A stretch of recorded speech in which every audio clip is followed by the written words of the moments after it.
Hello students, now we are going to learn the third segment of the lesson molecular genetics.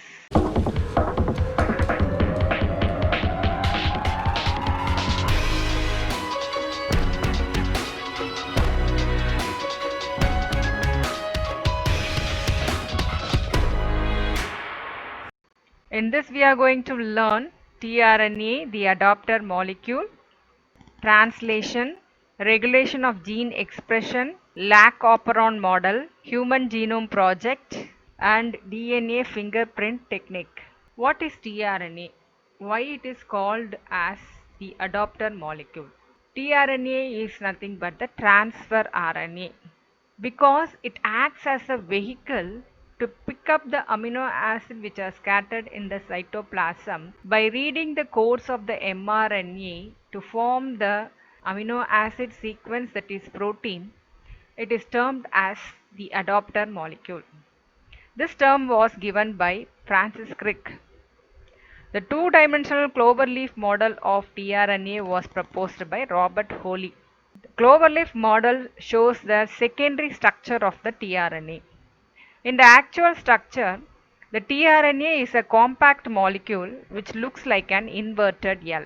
The cloverleaf model of the tRNA shows the presence of the three arms, namely the DHU arm, the middle arm, and the TSI arm. And these three arms have the loops such as amino acyl binding loop in the DHU arm, anticodon loop in the middle arm, ribosomal binding loop in the TSI arm. In addition to these three arms, there is also a small lump called as variable loop or extra arm. The amino acid is attached to the one end of the amino acid acceptor arm. This is the amino acid acceptor arm. The other end, the opposite side, it consists of the three anticodon nucleotides. This anticodon nucleotides will pair with the codon in the mRNA, ensuring that it picks the correct amino acid and it incorporates to the growing polypeptide chain during translation. Four regions of the double-stranded RNA is formed by the folding process. The oblong between the anticodon of the tRNA and codon in the mRNA allows some tRNA to read more than one codon. The process of addition of amino acid to tRNA is known as aminoacylation. So, it will read the codon and it will get attached to an amino acid, and this attachment of the amino acid to the tRNA is called as aminoacylation or charging. So, the resulting product is known as, that is tRNA with this amino acid, is called as aminoacyl tRNA or charged tRNA.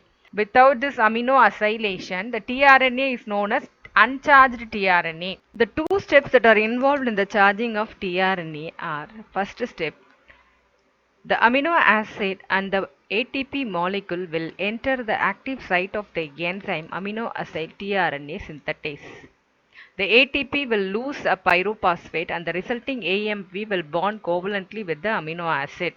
The pyrophosphate is hydrolyzed into two phosphate groups. The tRNA will covalently bond with the amino acid to displace the AMP, and the amino acyl tRNA is then released from the enzyme. If two such tRNAs are brought together, a peptide bond will be formed in between the amino acid. When many number of amino acids are joined by the peptide bonds, it forms the polypeptide chain. This aminoacylation is catalyzed by the enzyme called aminoacyl tRNA synthetase. Translation, which means protein synthesis. It takes place in the ribosomes of the cell, and it has four steps. They are charging of the tRNA, initiation, elongation, and termination. The process of polymerization of amino acid to form the polypeptide chain is called as translation. The decoding process is carried out by the ribosomes. This binds the mRNA and the charged tRNA molecules. The mRNA is translated starting from the 5' to the 3' end. So after binding to the mRNA, the ribosomes will move along it and it will add the amino acid to the growing polypeptide chain. Each times it reads a codon. Codon is the triplet. And each codon is read by an anticodon in the tRNA. Hence, the order and the sequence of amino acids are defined by the sequence of bases in the mRNA. So, these are the components that are essential for translation. That is the ribosome, the tRNA, and the initiation factors IF1, IF2, IF3, and the elongation factors. Now, the mechanism of translation. Ribosome is called the cellular factory that is responsible for the synthesis of protein. And ribosome consists of structural RNAs and about 80 different proteins in it. In the inactive state, it exists as two subunits, the larger unit and the smaller subunit. When the subunits encounters an mRNA, the process of translation of mRNA to protein begins. The prokaryotic ribosome 70S consists of two subunits, the largest subunits of 50S and smaller subunit of 30S. The ribosomes of eukaryote 80S consist of the larger subunit 60S and the smaller subunit 40S. This S denotes the Svedberg unit or sedimentation efficient of the ribosome. The 30S subunit of the bacterial ribosome consists of 16S RNA and the 50S subunit consists of 5S RNA and 23S RNA. Along with that, there are also 31 ribosomal proteins in the 50S subunits. The larger subunit in eukaryote consists of 23S RNA and 5SR RNA molecule. Along with that, 31 ribosomal proteins are also present. The smaller eukaryotic subunits consist of 18S RNA and about 33 proteins are present. One of the alternative ways of dividing up a sequence of DNA or RNA into codon is called as the reading frames. Any sequence of DNA or RNA begin with the start codon and it is translated into a protein is known as open reading frame or ORF. A translation unit in mRNA is a sequence of RNA that is flanked by the start codon. Flanked means it is added by the side by the start codon called AUG and the stop codon at the end. It will consist of the codes for the polypeptide in between. A translation unit in the mRNA consists of a sequence of RNA that will be started by the start codon AUG and many codes for the polypeptide will be added to the start codon and it will end with the stop codon. The mRNA also have an additional sequence that are not translated and they are referred to as untranslated region. In short, it is called UTR. This is the UTR. And UTR will be present at both 5' end as well as the 3' end, that is before the start codon and after the stop codon. The start codon AUG will begin the coding sequence and it is read by a special tRNA that carries methionine, that is MET in short. So this is the initiated tRNA and this will be charged with the methionine binding to the AUG start codon. In prokaryotes, N-formyl methionine, that is in short FMET, is attached to the initiated tRNA.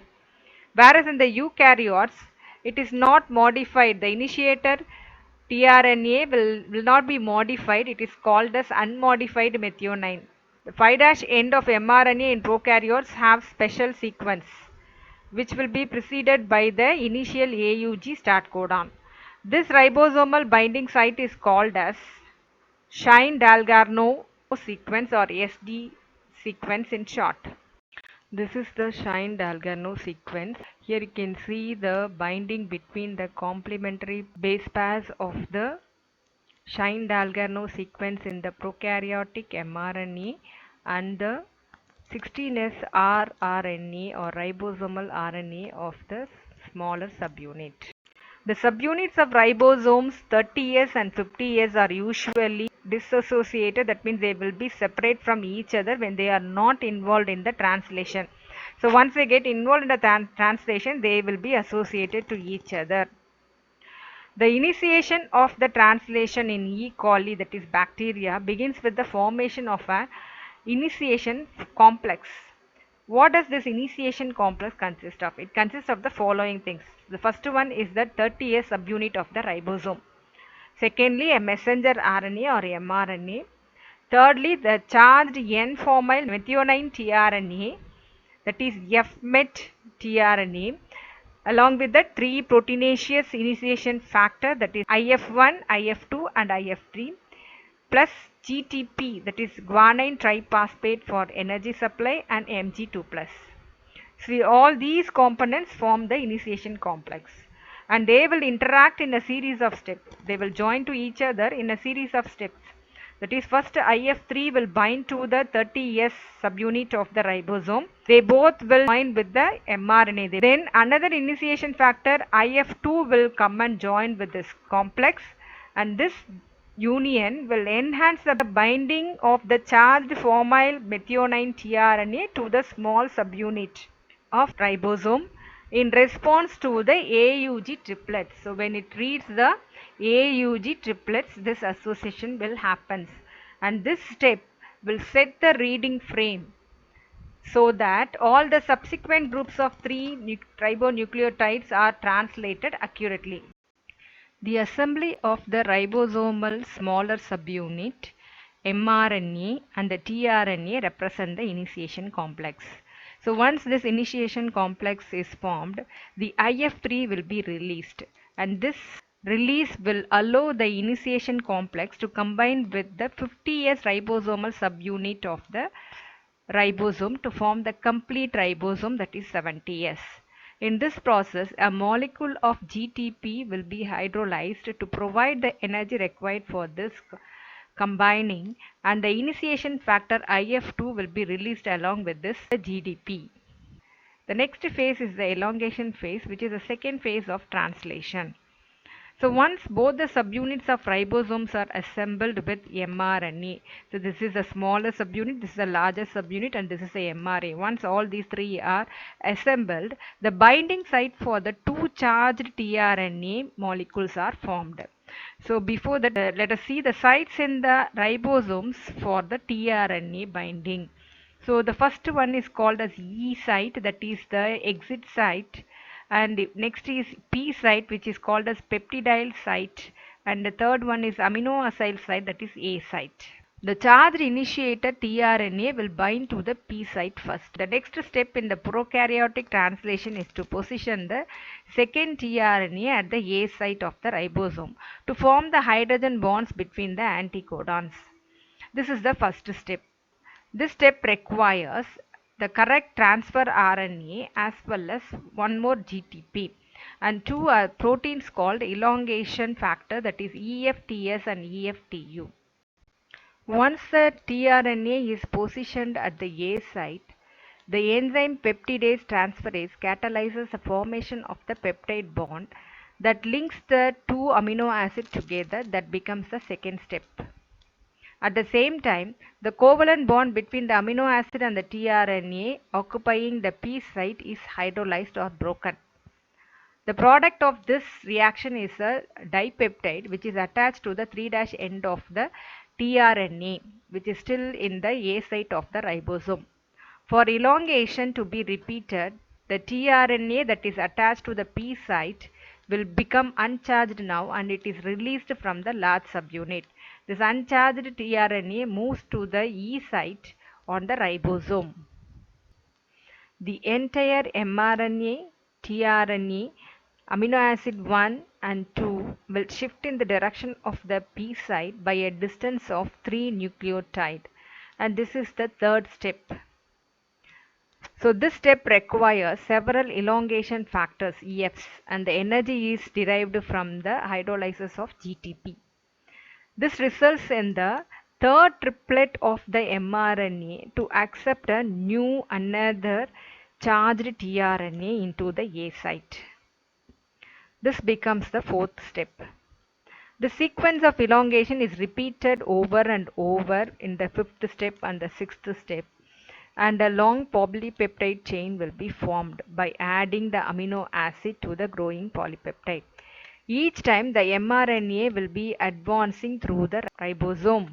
Once the polypeptide chain is assembled, it emerges out from the base of the larger subunit of the ribosome. Termination. The next phase is the termination, which is the third phase of the translation. Termination of protein synthesis occurs when one of the three stop codons appear in the A site. The terminal codon signals the action of the GTP-dependent release factor, which cleaves the polypeptide chain from the terminal end of the tRNA and releases it from the translation complex. This tRNA is then released from the ribosome, which then dissociates into subunits. Regulation of gene expression. So far we have been learning about DNA, how it is organized into genes, how genes store the genetic information, and how this information is expressed in the individual. Now let us see the fundamental issues in the molecular genetics, that is how genetic expression is regulated, and evidences to support this idea that genes can be turned on and off in a very convincing way. The regulation of gene expression has been extensively studied in prokaryotes, especially in E. coli bacteria. The gene expression can be controlled and regulated at the transcriptional level, post-transcriptional level, and translation level also. Here we are going to discuss the regulation of the gene expression at the transcriptional level. Usually, a small extracellular or intracellular metabolites will trigger the initiation or the inhibition of the gene expression.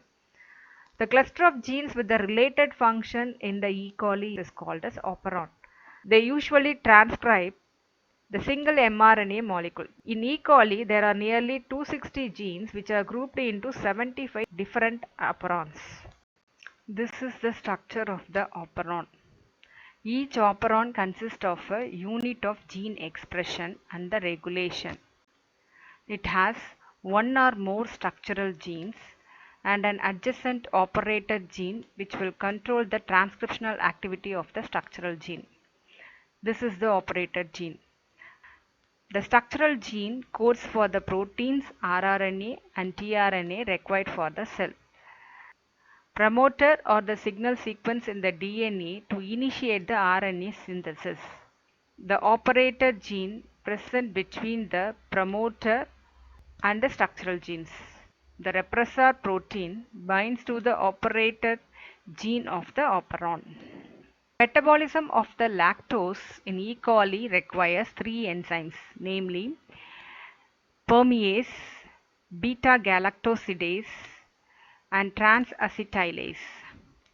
The enzyme permease is needed for the entry of the lactose into the cell, and beta-galactosidase brings about the hydrolysis of lactose into glucose and galactose, while the transacetylase will transfer the acetyl group from the acetyl-CoA to the beta-galactosidase. The lac operon consists of one regulated gene denoted by the letter I, promoter gene P, operator site that is O. Besides all these three, it has the three structural genes, namely LAC-Z gene, LAC-Y gene and LAC-A gene. So LAC-Z code for the synthesis of beta-galactosidase, LAC-Y synthesize the lactosidase permease, and LAC-A gene code for the transacetylase enzyme.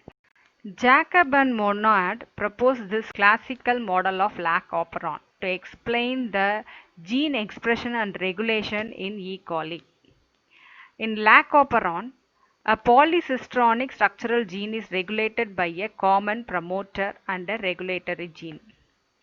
When the cell is using normal energy source, that is glucose, the I gene will transcribe a repressor mRNA after translation, and this repressor protein will be produced. It will bind to the region of operon and prevents the translation. As a result, the beta-galactosidase is not produced. In the absence of the preferred carbon source, that is glucose in the cell, If the lactose is available as the energy source for the bacteria, then it will enter into the cell with the help of the permease enzyme, because permease will make pore in the cell and helps the lactose to enter into the cell. This lactose acts as an inducer and interact with this repressor to inactivate it. The repressor protein binds to the operator of the operon and prevents the RNA polymerase from transcribing the operon. In the presence of the inducer, that is lactose, when it is present, the repressor is inactivated by the interaction of the inducer. This allows the RNA polymerase to bind to the promoter and transcribe the operon to produce the mRNA, which will enable in the formation of all the required enzymes needed for the lactose metabolism. So this regulation of this lac operon by the repressor is an example of negative control of transcription initiation as well as the positive regulation. Next we have Human Genome Project, that is HGP in short.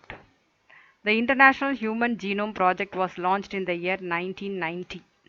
It took about 13 years to complete. It was a mega project. The human genome is about 25 times larger than any other organism genome, and it was the first vertebrate whose genome to be completed. The human genome is said to have approximately 3 into 10 power 9 base pairs, that is 3 billion base pairs. HGP was closely associated with the rapid development of bioinformatics. The main goal of the Human Genome Project are as follows. First, identifying all the genes in human DNA. Secondly, to determine the sequence of 3 billion chemical base pairs that make up the human DNA. To store the information in database. To improve the tools for data analysis. Transfer the related technologies to other sectors such as industries. To address the ethical, legal, social issues, that is LC in short. The methodologies of Human Genome Project involved two major approaches. They are, first one is focusing on identifying all the genes that are expressed as RNAs, ETS, that is expressed sequence tags.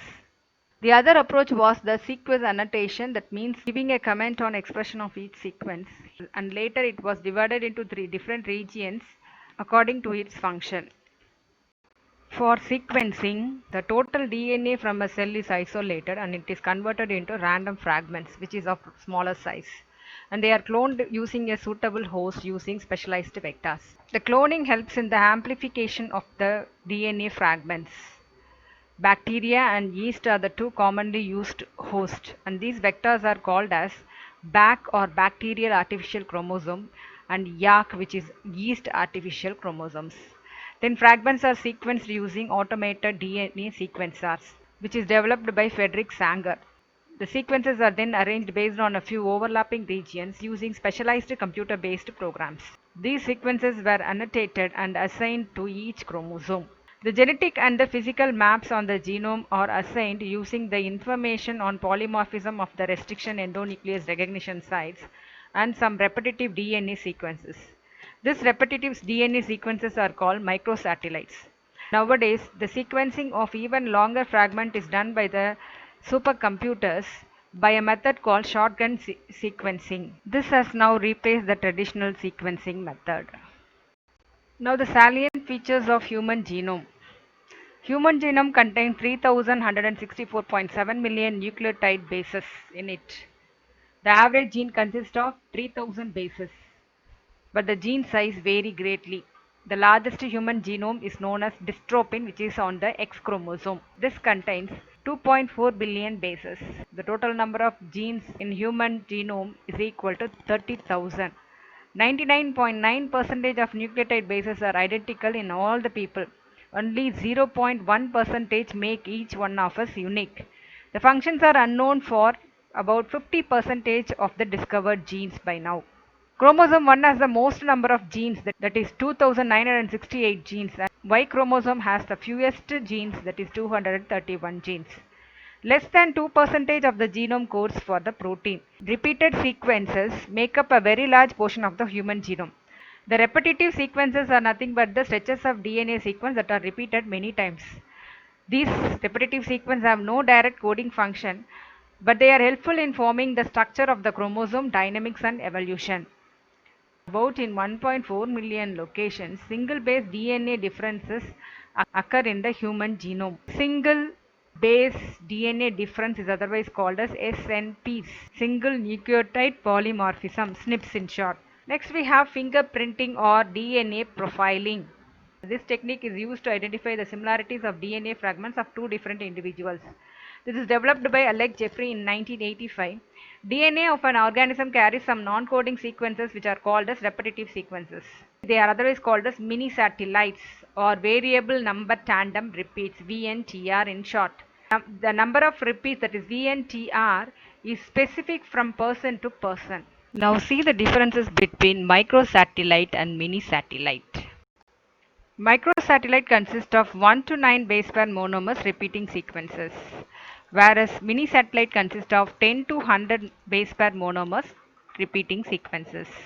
Microsatellite is rich with the A and T bases, that is adenine and thymine bases, whereas the minisatellite is rich with the G and C bases, guanine and cytosine bases. This is also known as microsatellite is also known as simple sequence repeat or SSR, short tandem repeats STR, whereas mini satellites are also known as variable number tandem repeats VNTR. Both of these sequences, they do not code for any protein, but they form a large portion of the human genome. And these sequences show high degree of polymorphism, that is based on the composition, either it is A and T or G and C rich region. And they are classified based on the length of these segments and the number of repetitive units. And this VNTR of 2% show variation, which becomes a useful genetic marker. DNA is isolated from the blood, hair, skin cell and other genetic evidences left at the scene of the crime and can be compared through the VNTR pattern with the DNA of the criminal to determine the guilt or the innocence. VNTR patterns are also useful in establishing the identity of the homicide. That means whether the person is killed. Now, what are the steps involved in the DNA fingerprinting? So first one, we have to extract the DNA from the blood sample. Second step is the PCR, that is polymerase chain reaction. In this, a small amount of DNA available for the DNA fingerprinting can be made into many copies of DNA. So many copies of DNA can be produced by the DNA amplification or PCR method. And the third step is that fragmenting the DNA. The DNA is treated with the restriction enzymes and it is cut into smaller fragments at specific sites. It is called as DNA fragmentation. The fourth step is the separation of DNA by the electrophoresis. So during electrophoresis in an agarose gel, the DNA fragments are separated into bands of different sizes. The bands are separated and the DNA are sieved out of the gel using a nylon membrane. Nylon membrane which is treated with chemicals that allow it to break the hydrogen bonds of DNA so that it will become single strands of DNA. Fifth step is the denaturing of DNA. DNA on gel is denatured by using alkaline chemicals or by heating. The sixth step is that blotting. DNA band pattern in a gel is transferred into a thin nylon membrane placed over the size fractionated DNA strand by southern blotting. Seventh step is that using the probes to identify the specific DNA, that is DNA labeled with the radioactive substance, is added to the DNA bands and the probe attached by this base pair to those of the restriction fragments that are complementary to its sequence. The probes can be prepared by using either fluorescent substance or radioactive isotopes. The next one is that hybridization with probe. After the probe hybridizes, the excess probe is washed off and a photographic film is placed on the membrane containing the DNA hybrids. Exposure on film make a genetic DNA fingerprint. So the radioactive label exposes the film to form an image corresponding to the specific DNA bands. The thick and the thin dark bands forms a pattern of bars which constitute the DNA fingerprint. What are the applications of the DNA fingerprinting? It is used in the forensic analysis. It can be used identifying a person involved in the criminal activities for settling the paternity maternity disputes, and also to determine the relationship for immigration purposes. Secondly, it is used in the pedigree analysis. The inheritance, the hair of the person can be detected with the help of the DNA. Conservation of wildlife, protection of endangered species. It helps to conserve the wildlife by maintaining a DNA record for identification of the tissues of a dead endangered organism. Orthopological studies. It is useful in maintaining origin and migration of the human population and the genetic diversity.